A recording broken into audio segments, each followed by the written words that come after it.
এটা চিকেন ছোট্ট ছোট্ট করে, একদম ছোট্ট ছোট্ট করে কেটে নিয়েছি। দিয়ে দিচ্ছি আদা রসুন পেস্ট, 1 চামচ হলুদ, 1 চামচ জিরের গুঁড়ো, 1 চামচ ঝাল লঙ্কার গুঁড়ো, 1 চামচ কাশ্মীরি কালার, দিয়ে দিচ্ছি 1 চামচ নুন। এবার দিয়ে দিচ্ছি সর্ষের তেল।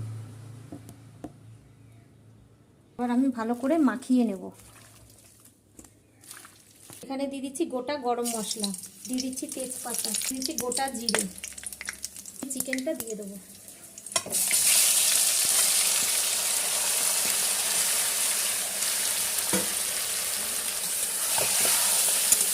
চিকেনটা এবার আমি ভালো করে কষিয়ে নেব, ভাজা ভাজা করে নেব একদম।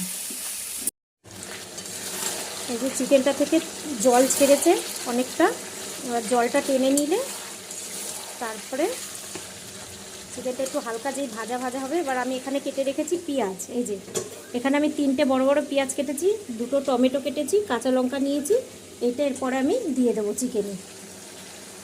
ভাজা হয়ে এসছে প্রায়, এই যে লাল লাল ভাজা ভাজা হয়ে এসছে। এবার আমি এর মধ্যে পেঁয়াজটা দিয়ে দেবো। পেঁয়াজ আর লঙ্কাটা আমি দিয়ে দিলাম।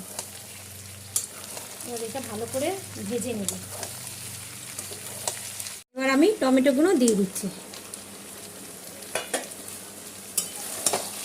ব্যাস, এটা আরও 10 মিনিট মতন হবে, তারপরে চিকেন পাতুরি রেডি। চিকেন পেঁয়াজ সব একদম ভাজা ভাজা হয়ে গেছে, প্রায় চিকেন পাতুরি রেডি। এবার আমি 1 চামচের মতন টমেটো সস দিয়ে দিলাম।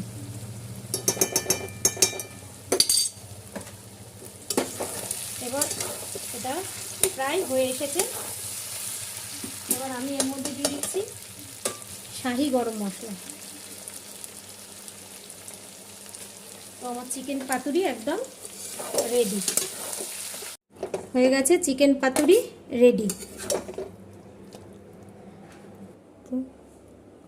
চিকেন পাতুরি একদম রেডি হয়ে গেছে।